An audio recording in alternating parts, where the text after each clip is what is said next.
Salmo 113 é um salmo bem curto. Eu queria ler com os irmãos o salmo todo, depois nós voltamos fazendo algumas pontuações aqui do texto. Salmo 113, a minha versão é a NVI, diz assim a palavra do Senhor: Aleluia!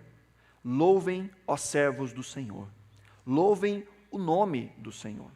Seja bendito o nome do Senhor desde agora e para sempre. Do nascente ao poente, seja louvado o nome do Senhor.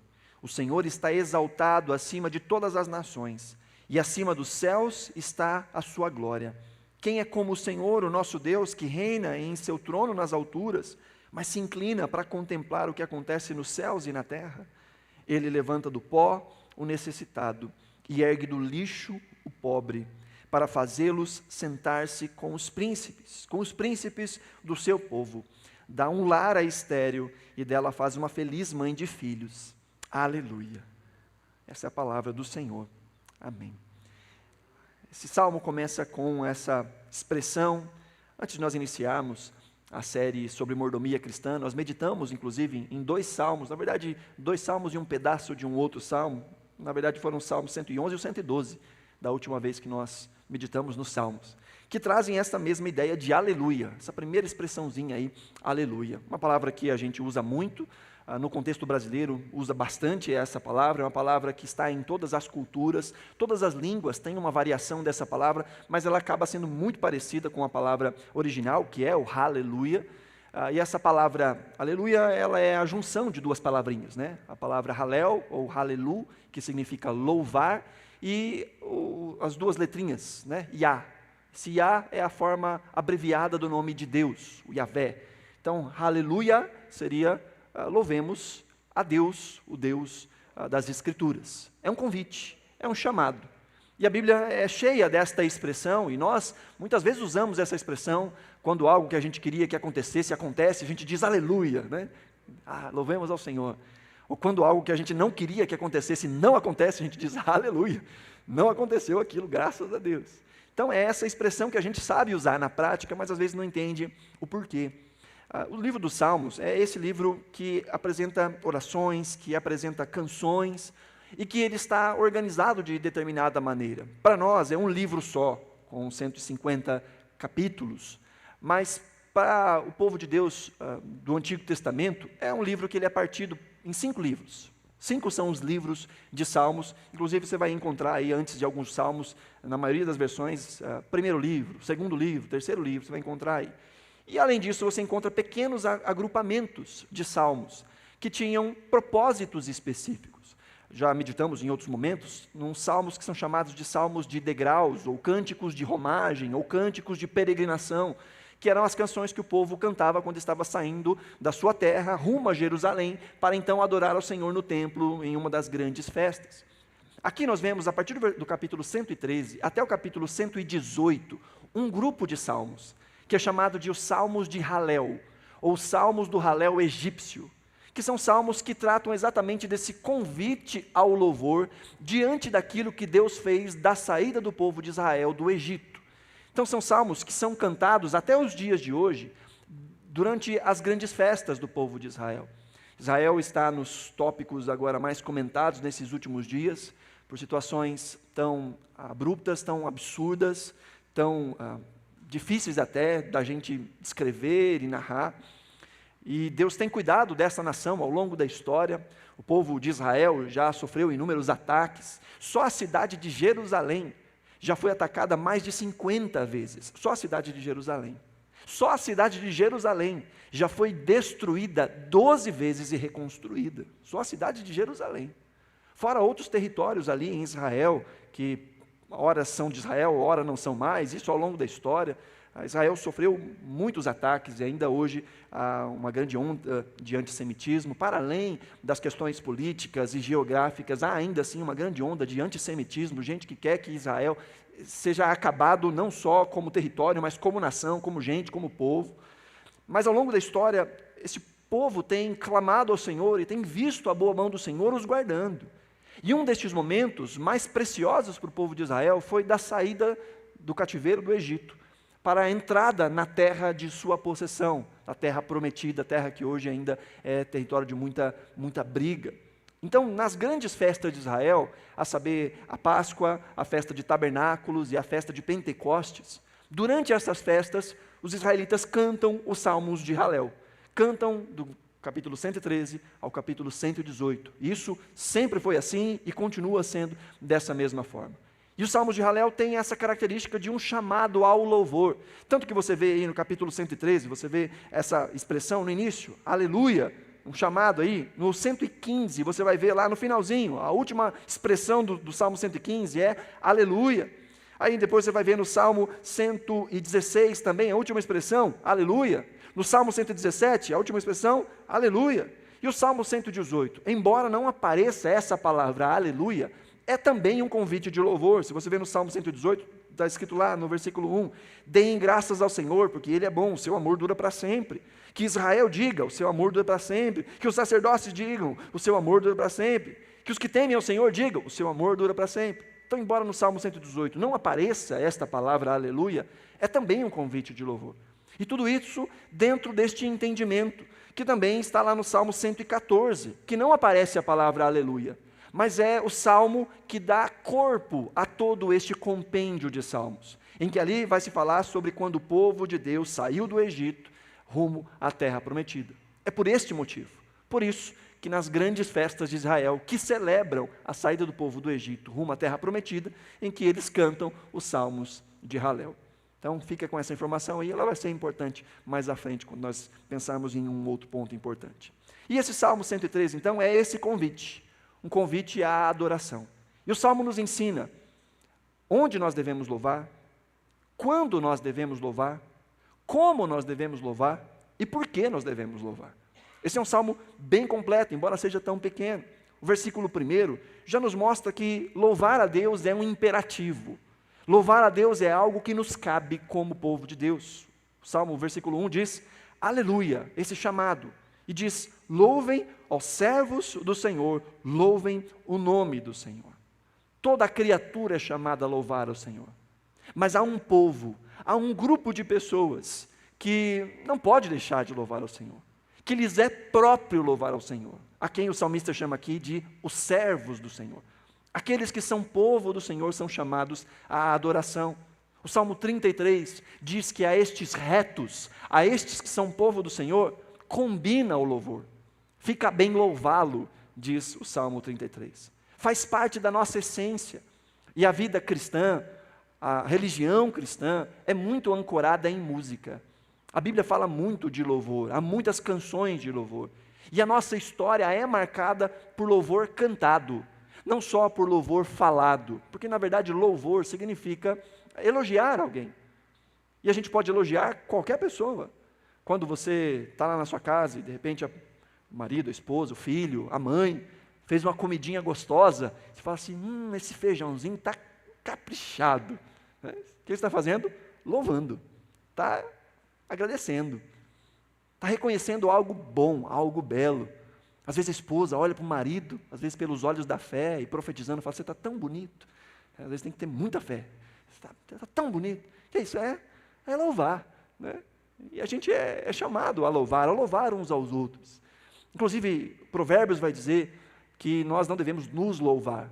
Provérbios vai dizer que a boca de outros te louvem. Então faz parte da vida a troca de elogios. Mas quando se fala a respeito de Deus, nos cabe louvá-lo, porque nós somos o seu povo, e não só louvar as coisas que Ele faz. O texto nos diz como nós devemos louvá-lo. Diz que nós devemos louvar o nome do Senhor. E nome é algo que na nossa cultura está muito mais relacionado a gosto, a vontade. A gente acha um nome bonito e coloca o nome no filho. Muitas vezes não tem um significado. Mas na cultura antiga, nome falava da própria origem da pessoa, daquilo que se esperava, de momentos decisivos que marcavam a história daquela criança que estava nascendo. Por exemplo, quando o anjo aparece a Maria e diz do nome da criança que ela estava carregando, diz, você vai dar o nome a ele de Jesus, pois ele salvará o seu povo. O nome Jesus, em hebraico, Yeshua, significa o Senhor salva. Então o anjo disse, você coloca o nome dele de o Senhor salva, porque ele salvará o seu povo. Um significado. Quando Deus anuncia a Abraão que ele teria um filho, palavra do Senhor nos diz que Sara, mulher de Abraão, não acredita, ela duvida, e ela dá risada. Deus ainda fala para ela, mas por que você deu risada? Acho que isso não pode acontecer. Ela disse, eu não ri não, tentando mentir para Deus, né? Lembra dessa história? E Deus fala assim, olha, em um ano, eu vou mandar os meus mensageiros de volta aqui, e você vai estar com o filho nos braços. E diz o texto que em um ano, Sara teve um filho, e deu o nome dele de Isaque, que significa risadinha, risada. Um riso de deboche, que se tornou num riso de alegria. Então ficou marcado, toda vez que ela chamava Isaque, né, ela lembrava, né, o risadinha. Eu ri de deboche, mas Deus de fato me encheu de alegria e de louvor. O nome fala disso, da identidade. E quando nós dizemos que nós precisamos louvar o nome do Senhor, nós estamos falando da própria essência de Deus, do caráter de Deus. Existem formas de nós louvarmos as coisas que Deus faz, e isso também é válido. Mas nós, enquanto seu povo, devemos olhar para Ele e louvá-lo por quem Ele é. Uma coisa é eu diante da mesa dizer, Senhor, obrigado pelo alimento que o Senhor coloca na minha frente. Isso é louvar uma obra de Deus, uma ação de Deus. Agora, quando eu entendo que Deus providencia a refeição à minha mesa, porque Ele é bom, porque Ele é generoso, porque Ele é Deus de providência, eu posso louvar o nome dEle dizendo, Senhor, Tu és bom. Senhor, diante disso que eu estou vendo, eu só posso dizer, o Senhor é generoso. O Senhor é aquele que tem trazido providência à minha mesa. Então, louvar o nome do Senhor, atribuir a Ele, não simplesmente valor às coisas que Ele faz, mas valor a Ele. E a Bíblia nos diz que aos servos é importante que isso aconteça. O verso 2 diz, seja bendito o nome do Senhor, e agora vai dizer quando. O texto diz, desde agora e para sempre. Quando é que a gente deve louvar a Deus? Desde agora e para sempre. Se você ainda não começou a louvar a Deus, comece hoje e para sempre. O louvor de maneira privada, de maneira individual, mas também o louvor público. A vida cristã, ela é marcada pelos ajuntamentos do povo de Deus para louvor ao Senhor, para o reconhecimento de quem Ele é, para cantarmos a Ele, para orarmos a Ele, para confessarmos uns diante dos outros aquilo que nós temos experimentado de Sua graça. Então nós somos chamados a adorar ao Senhor o tempo todo, desde agora e para sempre. Isso é nossa responsabilidade como servos. Tem o Salmo de degraus, aí, o Salmo 122, o verso 1 diz, alegrei-me quando me disseram, vamos à casa do Senhor. Os cristãos amam ir à casa do Senhor, assim como os judeus amavam ir ao templo. Hoje a nossa relação com o lugar de adoração é diferente. No Antigo Testamento, Deus era adorado, as pessoas se congregavam num espaço somente. Era só no templo, lá em Jerusalém. Mas Cristo abriu o caminho para que possamos adorá-lo em todo o tempo. Mas hoje, como povo de Deus, como casa de Deus, nós nos unimos também para louvá-lo. E quando nós nos unimos, ali está congregada a casa de Deus. Não são essas paredes que são casa de Deus, é esse povo que é casa de Deus. E quando esse povo se une, seja dentro das quatro paredes desse templo, seja em um outro lugar, para falar das maravilhas de Deus, este é um momento de adoração ao Senhor. Isso cabe a nós, e deve ser, de fato, o desejo do nosso coração, o ajuntamento para adorá-lo. Nós, como servos do Senhor, devemos desejar ter este tempo de comunhão uns com os outros, mas de comunhão com o Senhor, de adoração ao Senhor. O verso 2 então diz que é desde agora e para sempre.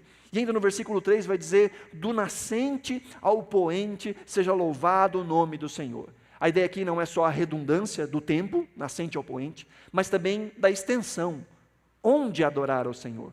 Então é do nascente ao poente, como se ele estivesse dizendo, desde lá até lá, em todo lugar onde o sol toca, desde o nascente até o poente, em todo lugar, adore-se ao Senhor. Isso é muito interessante, que nós estamos falando dentro de um tempo em que a adoração a Deus estava restrita a uma hora exclusiva, a um tempo exclusivo, a ocasiões exclusivas, numa cidade exclusiva, num templo exclusivo.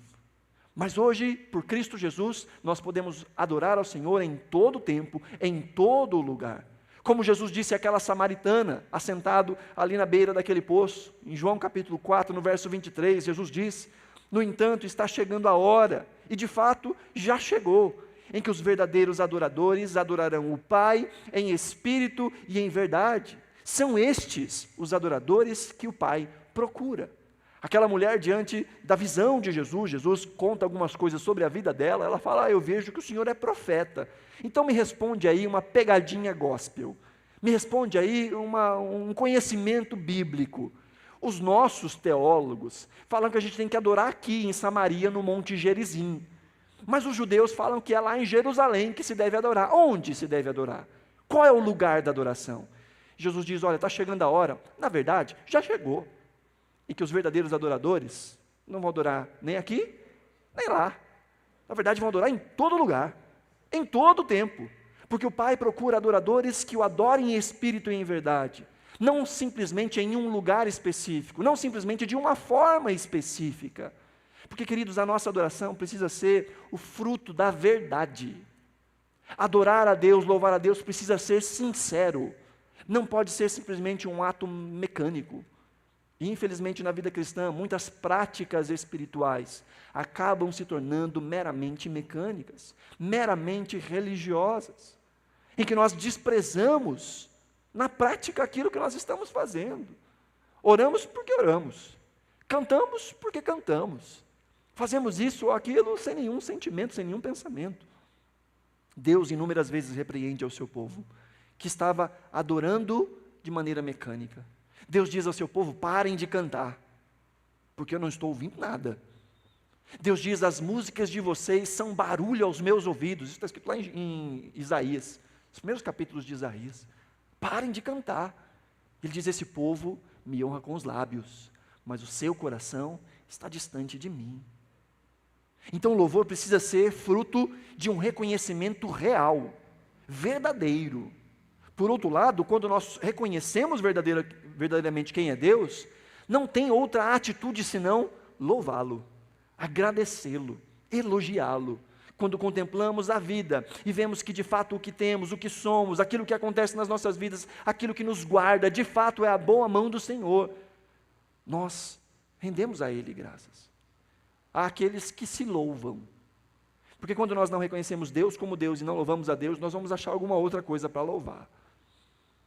Como eu disse durante a ministração da oferta, às vezes as pessoas dizem, olha o que eu construí, olha o que a força do meu braço construiu. Algumas pessoas que querem apresentar a sua caminhada, a sua história. Não, eu trabalho desde pequenininho eu trabalho. Desde criança eu pegava na enxada, tudo que eu tenho eu construí. Só falta no final bater no peito e dizer, louvado seja o meu nome. E veja, há valor em tudo aquilo que a gente faz, mas precisamos entender que nós só podemos respirar, porque Deus nos dá o ar, porque Deus nos deu o pulmão, e porque Deus nos deu a capacidade de continuarmos vivos. Tudo vem dEle, e se eu entendo isso, não há como olhar para a vida sem dizer, louvado seja o nome do Senhor, em todo tempo, em todo lugar. E aqui há uma profecia, do tempo que chegaria, como Jesus disse àquela mulher, em que em todas as nações se adoraria o nome do Senhor. E aí, se estes argumentos não convencem o suficiente, o versículo 4 em diante nos dá os motivos para adorá-lo, o porquê. Enquanto nós já vimos o quando e o onde adorá-lo, agora o Salmo do versículo 4 em diante fala sobre o porquê adorá-lo. Primeiro no verso 4 ele diz, o Senhor está exaltado acima de todas as nações, e acima dos céus está a sua glória. Por que nós devemos louvar ao Senhor? Bom, primeiro porque é um imperativo, nós somos chamados a louvar, mas em segundo lugar, porque Deus está acima de tudo, acima de todas as nações. Deus é exaltado. Quando a gente fala essa expressão exaltado, significa que Ele está acima de tudo, não só acima das nações, mas acima dos céus, diz a palavra do Senhor. Paulo vai dizer que ele teve uma experiência em que ele foi arrebatado até o terceiro céu e viu ali coisas que ele não podia nem contar. Paulo diz, ali eu vi coisas que ao homem não é lícito falar a respeito. Aí tem um monte de gente que diz que foi arrebatado, que foi no céu, e vem, conta um monte de marmotagem, um monte de coisa. Você é a única pessoa que eu tenho certeza que de fato foi para o céu, que foi lá e teve uma visão do céu, foi Paulo, e ele disse que o que ele viu ele não pode contar. E tem gente que é muito mais forte, né? Muito melhor que Paulo, que vê coisa, né, do arco da velha, isso aí, contando por aí. Mas alguns vão dizer, é nesse terceiro céu que Deus habita. Não. Deus está acima disso. Deus está acima daquilo que é conhecido e incompreendido pelo ser humano. Deus é alto e exaltado. Deus está acima de tudo, não só acima da sua nação, do seu povo étnico, do Antigo Testamento, do Israel, mas Deus está acima de todas as nações. Deus é soberano sobre todas as nações. Os reinos dessa terra se acham grande coisa. Os reis dessa terra se acham grande coisa. Os poderosos desse mundo acham que têm de fato o poder, mas basta o sopro da boca do Senhor e eles serão reduzidos ao pó. Deus é soberano acima de tudo. Na nossa administração da vida, muitas vezes tropeçamos e machucamos uns aos outros. Mas há um Deus poderoso que há de exercitar juízo e justiça para sempre. Parte desse juízo, dessa justiça, já acontece aqui. Parte dessa justiça já é experimentada aqui. Mas aquilo que não for experimentado aqui, será experimentado por toda a eternidade. Deus é bom e Deus é justo. E os soberbos precisam se prostrar diante desse Deus que está acima de tudo. Mas veja, se por um lado Deus é tão grandioso, tão poderoso, o texto ainda nos faz ter uma reflexão no versículo 5, dizendo: quem é como o Senhor, o nosso Deus, que reina em seu trono nas alturas, mas se inclina para contemplar o que acontece nos céus e na terra. Essa é uma pergunta retórica. A resposta você sabe. Ninguém. Ninguém é como esse Deus. Quem é como o Senhor, que reina em seu trono nas alturas, e que está tão alto, que para contemplar as coisas que acontecem nos céus, ele tem que se inclinar. Deus se abaixa. E Deus se abaixa para contemplar as coisas que acontecem na terra. Como aquele pai, que para ouvir o filho, se abaixa, se ajoelha e fica na visão do filho, olhos nos olhos, para prestar atenção, para ouvir. Deus é esse, que se abaixa, que se inclina. Sabe que há dois extremos que muitos cristãos acabam vivendo. De um lado, aqueles cristãos que acham que Deus é um grande garçom, que Deus é o nosso mordomo, que aquilo que a gente pede, a teologia da Xuxa, aí entrego minha idade, porque os adolescentes de hoje nem sabem quem é a Xuxa mais. Mas a Xuxa dizia, tudo que eu quiser, o cara lá de cima vai me dar. E tem muito crente que tem a teologia da Xuxa, como se Deus fosse esse grande mordomo, que tudo que eu pedir, tudo que eu quiser, Ele é obrigado a me dar. Esse é um extremo. Mas por outro lado, há um grupo de cristãos que vive no outro extremo, que pensa que Deus não se importa com a gente, não se importa com as nossas dores, não se importa com as pequenas coisas que nos trazem angústia. Há pessoas que pensam que nós não podemos orar a Deus. Deus está tão ocupado, tem tanta coisa acontecendo nesse mundo, por que você vai apresentar a sua oração diante de Deus? Por que você vai falar sobre isso? Há um tipo de visão teológica que foi conhecida ao longo da história como deísmo. Não é teísmo, é deísmo. Que pensa que, de fato, o mundo veio à existência por causa de um grande criador. Há até, inclusive, uma analogia, que eles falam do grande relojoeiro. Como se esse mundo fosse um grande relógio, daqueles cuco bem cheio de engrenagens, né? Muito afinadinho. E eles dizem, o mundo é esse grande relógio, em que o relojoeiro veio, construiu tudo, afinou tudo, deu corda e foi embora. Agora esse mundo está aí, simplesmente funcionando. Deus não se envolve com a sua criação. Deus nem está mais aqui. O que está acontecendo é só a corda que Ele deu lá atrás e a coisa continua funcionando. E tem muito cristão que vive nessa lógica, que quer resolver as coisas na força do próprio braço, que quer resolver as coisas pela sua própria capacidade e inteligência, e não recorrem ao Senhor em oração, não recorrem à palavra de Deus por direção, não buscam conselhos na comunidade da fé para tomar as suas atitudes, e vão entrando em situações e mais situações que trazem sobre si dor e sofrimentos, e faz com que estes também coloquem sobre outros dores e sofrimentos, porque afinal eu digo que Deus existe, mas vivo os meus dias como se Ele não existisse. Não, Deus existe, eu confio em Deus, eu amo a Deus, mas se as coisas saem do meu controle, eu fico desesperado. Se as coisas não acontecem do jeito que eu quero, eu fico desesperado. Porque no final das contas, eu não estou confiando em Deus, eu estou confiando no meu planejamento. Eu estou confiando em mim. E se meu planejamento se frustra, logo eu estou perdido. Porque não é em Deus que eu estou confiando. E é muito comum, queridos, que isso aconteça. Que tenhamos uma vida religiosa de quem adora a Deus, de quem louva a Deus, mas que no final das contas, nós dependemos da gente mesmo. E o máximo que a gente pede a Deus é que Ele nos dê mais coisas para que sejamos independentes dEle. O que nós mais pedimos não é o pão nosso de cada dia, para que amanhã eu peça de novo o pão deste dia, para que depois de amanhã eu peça de novo o pão deste dia. O que mais pedimos não é isso. O que nós mais pedimos é segurança e estabilidade. Para que eu tenha uma visão, que daqui pelo menos um mês aí eu aguento. Senhor, me dá o suficiente para eu passar um mês. Olha para a estabilidade financeira, estabilidade do trabalho, estabilidade de um relacionamento ou coisa do tipo. E a oração é que aquilo se mantenha estável. Porque eu não quero depender de Deus em cada etapa. O que eu quero é depender de mim mesmo. Que as coisas sejam para mim um descanso, um seguro, para os dias que estão pela frente. Mas aquele que entende que tudo vem das mãos de Deus, precisa também aprender a depender dEle em tudo. Seja com a despensa cheia ou com a despensa vazia. Seja quando as coisas funcionam do jeito que eu quero, seja quando as coisas não funcionam do jeito que eu quero. Porque esse Deus, Ele se importa com a gente. Ele se importa com as nossas dores. Nós temos um Deus que se compadece de nós.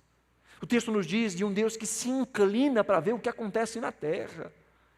E não tem uma outra forma mais ilustrativa ou mais explicativa de entender este Deus grande, exaltado, acima de tudo, mas que se inclina, senão a pessoa de Cristo Jesus.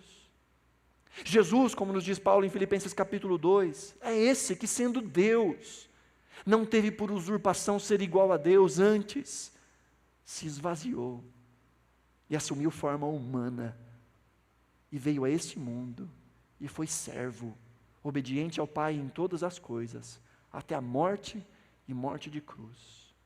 Jesus é a encarnação do Deus alto e exaltado que se inclina para ouvir aquilo que acontece nesse mundo. Cristo é o grande Deus que se fez pequeno, que se fez gente, que comeu a nossa comida, que bebeu a nossa bebida, que sofreu as vicissitudes da vida, mas que nasceu num ambiente muito pobre, teve uma vida muito simples e que morreu do lado de fora de Jerusalém, como um criminoso, com a morte mais maldita e vergonhosa que o Império Romano poderia dar a alguém. Esse Deus fez isso, porque Ele se inclinou em nosso favor. Pelas nossas dores, Cristo foi morto. E nos diz a palavra do Senhor, então, de maneira aplicada no versículo 7 até o 9, Ele diz, Ele levanta do pó o necessitado, e ergue do lixo o pobre, para fazê-lo sentar-se com os príncipes do seu povo. Quando eu leio esse texto, me vem à mente sempre José do Egito, que foi vendido como escravo, numa situação muito complicada. Não só uma situação de pobreza, pior do que pobreza, ele não pertencia a ele mesmo, ele foi vendido, mas Deus o levantou e o fez de fato se sentar entre os príncipes. E ao longo de toda a história bíblica, o que nós vemos é uma predileção de Deus em levantar o abatido, em usar as coisas desprezadas. Afinal, Paulo fala sobre isso, né? Que Deus escolhe as coisas loucas, fracas e desprezadas desse mundo para confundir aqueles que acham que são alguma coisa. E ao longo da história o que nós vemos é Deus, ao invés de usar os primogênitos, por exemplo, usar os que nascem em segundo, os que nascem em último. O que nós vemos é Deus usando como gente que vai liderar um povo, que é o povo que se chama pelo nome do Senhor, que são imigrantes, que são gente que estão saindo da sua pátria. Pensa em Abraão. Abraão era da terra de Ur dos caldeus. E Deus usa Abraão para a construção deste povo, um imigrante, andando em terras que não eram sua. Deus usa Moisés, um imigrante, 2 vezes imigrante, um israelita que passou a ser do Egito e que depois teve que sair, fugindo do Egito, de novo para o deserto, e agora ele vem para trazer o povo de Deus para a liberdade. Deus usando mulheres que naquela sociedade eram desprezadas. Muitas são as mulheres que são apresentadas como grandes mulheres de Deus na Escritura, que eram estéreis. Mulheres que eram desprezadas na sociedade antiga, não só do antigo Israel, mas do mundo antigo. E Deus vai abrindo a madre. Sara era estéril. Rebeca era estéril. A esposa que Jacó amava, Raquel, era estéril. E Deus vai abrindo a madre. Porque Deus tem uma predileção para aqueles que não são nada, para aqueles que são pequenos. E sabe, queridos, a gente pode olhar e dizer, mas o que isso tem a ver comigo? O que isso tem a ver comigo? Porque isso tem tudo a ver com a gente. Tem tudo a ver com a gente. Nós éramos esses pobres, que não tínhamos qualquer valor espiritual a entregar ao Senhor. Nós não tínhamos riquezas espirituais a apresentar a Deus. Nós éramos estes pobres que estavam assentados na morte. Mas Deus nos fez assentar nas regiões celestiais com Cristo Jesus e em Cristo Jesus. Deus nos tornou, Deus nos transformou em príncipes e em princesas. Os homens príncipes e as mulheres princesas, que fique bem claro isso. Deus nos transformou em príncipes e em princesas. E que reinaremos com Cristo para sempre. Deus nos tirou, diz a palavra do Senhor, Colossenses capítulo 1, do império das trevas e nos transportou para o reino do seu Filho amado. Nós éramos estes pobres, mas Deus nos fez nos assentarmos como príncipes e entre os príncipes e princesas do povo de Deus. No verso 9 diz, dá um lar a estéril e dela faz uma feliz mãe de filhos. Sabe que esse texto aponta para todas as mulheres estéreis que a Bíblia vai narrando, mas fala de uma mulher específica. Aqui esse texto é claro ao citar Ana, a mãe do profeta Samuel. Lá de 1 Samuel nós vemos a história. Ana era uma mulher estéril que clamava ao Senhor por um filho. Nesta cultura, ser uma mulher sem filhos não era só um problema familiar, por assim dizer. Não só no antigo Israel, mas em todo o mundo antigo, as mulheres eram menosprezadas, eram deixadas de lado. Naquele mundo antigo, as mulheres eram sustentadas por homens, enquanto na casa dos seus pais, o pai provia para sua filha. Quando ela se casava, era responsabilidade do marido prover para sua esposa. E na sua velhice, ela seria sustentada pelos seus filhos, filhos homens. Então, ter muitos filhos naquela época não era só uma questão, no caso para a mulher, uma questão familiar, mas era uma questão de segurança. Mas não só para a mulher, para as famílias como um todo. Ter muitos filhos era sinônimo de bênção, porque lembra, é uma sociedade profundamente agrícola, uma sociedade de muita mão de obra.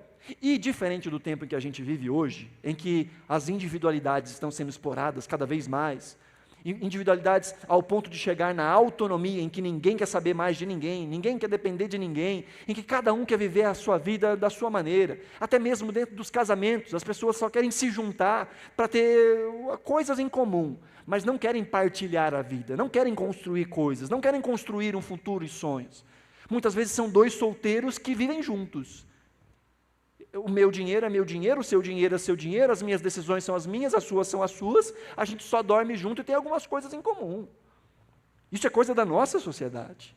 Nas sociedades antigas, havia uma visão de família, havia uma visão de clã, havia uma visão de legado. Então, as famílias que tinham muitos filhos estavam tendo, primeiro, bastante mão de obra. Quanto mais filho, mais gente para ajudar no trabalho do dia a dia. Mas não só isso. Mais gente para juntos construir algo maior para a família. Não era a minha coisa, a sua coisa, não. Nós estamos construindo para que a nossa família, para que o nosso nome cresça. E é um ajudando o outro, um batalhando junto com o outro. Então ter muitos filhos era mão de obra, mas também era segurança ali para o futuro. No caso das mulheres, ainda mais. Mas aqui nós vemos que haviam mulheres que eram de fato estéreis e que clamavam por essa dignidade, por serem vistas, por serem guardadas, que oravam ao Senhor, não só para que a sua família aumentasse, mas para que o Senhor as guardasse no futuro, para que o Senhor desse a elas provisão. Ter filho para elas também era provisão. Os judeus, em algum momento da história, começaram a interpretar a Escritura, isso não tem nada a ver com a Bíblia, isso tem a ver com a cabeça dos judeus, e achar motivos para se divorciar. E um dos motivos que eles criaram, que era possível um homem se divorciar, era se a mulher fosse estéril. Ou se não pudesse ter filho, que muitas vezes era ele que era o estéril e não ela, mas ele acabava se divorciando da sua esposa. Mas Deus é esse que é apresentado como aquele que abre, que traz dignidade ao pobre que está assentado, diz o texto aqui, no monturo, no lixão, mas é esse que também restaura a dignidade do homem, da mulher, que os coloca de pé. E aqui, como eu disse, esse texto fala exatamente de Ana. Inclusive, é textualmente uma parte da canção de Ana. Quando ela está orando no templo, vem então o sacerdote e fala com ela: mulher, por que você está bêbada? Porque ele só via a boca dela mexendo, ele não ouvia o que ela estava orando, tamanha angústia que ela estava, ele achou que ela estava bêbada. Falou: que essa hora da manhã, e você embriagada, mulher? E aquela mulher, de maneira submissa a Deus, diz: não, meu Senhor, eu sou uma mulher angustiada, e tenho orado ao Senhor. E ele diz: vá embora, que o Senhor te abençoe e conceda aquilo que você está pedindo. E ela estava pedindo um filho. E ela disse: se de fato o Senhor me conceder um filho, eu vou consagrá-lo todos os dias da sua vida ao Senhor. E Ana vai para casa, e, sem saber, ela já estava grávida. E quando o menino nasce, ela cria ele um tempo. Quando ele está desmamado, diz o texto, ele é levado ao templo. E diz o texto que quando ela vai fazer isso, ela louva ao Senhor. Das coisas que ela canta, lá em 1 Samuel no capítulo 2, ela diz no versículo 8, que Deus é esse que levanta do pó o necessitado, e do monte de cinzas ergue o pobre. Ele os faz sentar-se com os príncipes e lhes dá lugar de honra. Esse versículo que a gente acabou de ler. E agora o salmista está dizendo: aquela que cantou isso, ela foi agraciada e ela se tornou mãe de filhos. E Deus faz isso com a gente também. Nós não tínhamos a capacidade de produzir frutos espirituais. Nós éramos por natureza infrutíferos. Nós éramos espiritualmente estéreis. Mas Deus nos deu a capacidade de dar frutos. Frutos para a glória de Deus. E não só isso, mas Deus é esse que nos encaixa numa família. Deus é esse que nos faz partilhar em família. Salmo 68 vai dizer que Deus é o pai dos órfãos e defensor das viúvas. É Deus em sua santa habitação. No verso 6, a primeira parte diz: dá um lar aos solitários. Uma outra versão diz: faz o solitário habitar em família. Deus nos deu uma família, um povo que se chama pelo seu nome. Talvez você tenha até algumas dificuldades com a sua família de origem, a sua família biológica. Talvez você pode ter crescido num lar onde você não experimentou amor, parceria. Talvez ao longo da sua vida você foi marcado por relacionamentos interpessoais que não foram dos melhores. Mas Deus é esse que é poderoso para restaurar a nossa alegria, restaurar a nossa dignidade, restaurar o nosso senso e restaurar o nosso entendimento de família, de comunhão, de corpo. O Senhor nos chama a vivermos essa vida de partilha, essa vida de amor em comunidade. E se a gente entende tudo isso, não tem outra coisa a fazer senão louvá-lo. Então, do mesmo jeito que o Salmo começa, ele termina, dizendo: aleluia, louvemos a esse Deus. Quero te convidar ainda a abrir um último texto, Mateus capítulo 26. Mateus 26.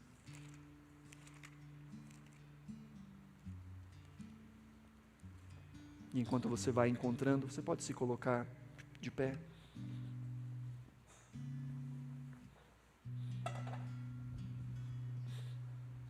Mateus 26.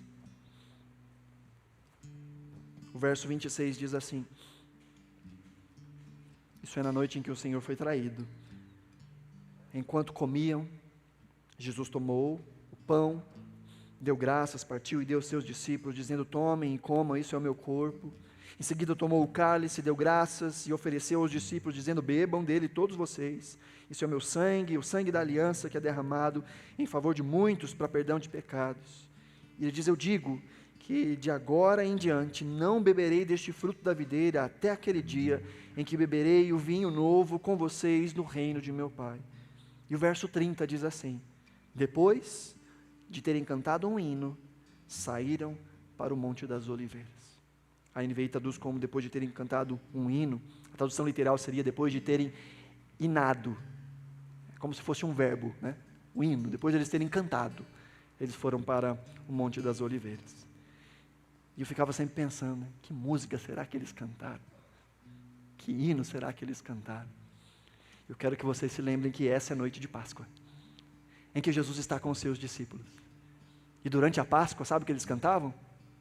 O hino, ou os hinos do Halel egípcio. Salmo 113 ao Salmo 118. E Jesus com os seus discípulos, prestes a ir ao lugar onde posteriormente ele seria preso e iniciaria o seu martírio. Jesus canta também o Salmo 113. E no Salmo 113 ele diz: quem é Deus como o Senhor? Alto e exaltado, mas que se inclina para contemplar o que acontece nos céus e na terra. Jesus cantou isso, e ele estava cantando sobre ele mesmo, porque Jesus não só adorou com a sua canção, Jesus adorou com a sua vida. Quando Jesus cantava, ele se inclina dos céus para ouvir o que acontece na terra. Jesus era a própria canção. Jesus era a própria boca de Deus, dizendo do seu próprio amor, que embora sendo Deus, não teve por usurpação ser igual a Deus. Antes, se esvaziou e assumiu a forma de servo, e foi obediente em todas as coisas até a morte, e morte de cruz. Para que nós, que éramos os pobres, os necessitados, os estéreis espiritualmente, nós agora estamos assentados entre os príncipes e as princesas do Senhor. Nós somos estes que foram colocados em um lugar de destaque. Nós somos estes que Deus abriu a madre para que possamos produzir muitos filhos, filhos espirituais, filhos para Deus. Isso é graça. Esse é o Evangelho. Jesus cantou deste Deus, que é alto e exaltado, mas que é presente, que é Emanuel. Emanuel significa Deus conosco. Esse Deus que é exaltado é Deus conosco, é Deus em nós, e é Deus que se move através de nós. Amém? Então, aleluia, aleluia, louvemos a esse Deus. E eu quero convidar você a juntos declararmos que Ele é exaltado, a louvarmos com entendimento, pensando na ação de Deus na nossa vida de maneira prática. Talvez você possa aí se lembrar de inúmeras situações da graça de Deus aplicada à sua vida, mas se você não lembra de nada específico, lembre-se da cruz de Cristo, porque ela foi em seu favor.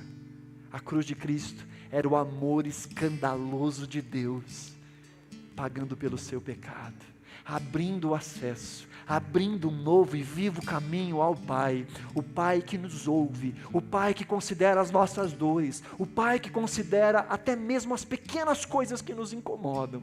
Ele considera, Ele ouve, Ele vê. Deus está perto, Deus se envolve conosco. Ele é bom em todo o tempo.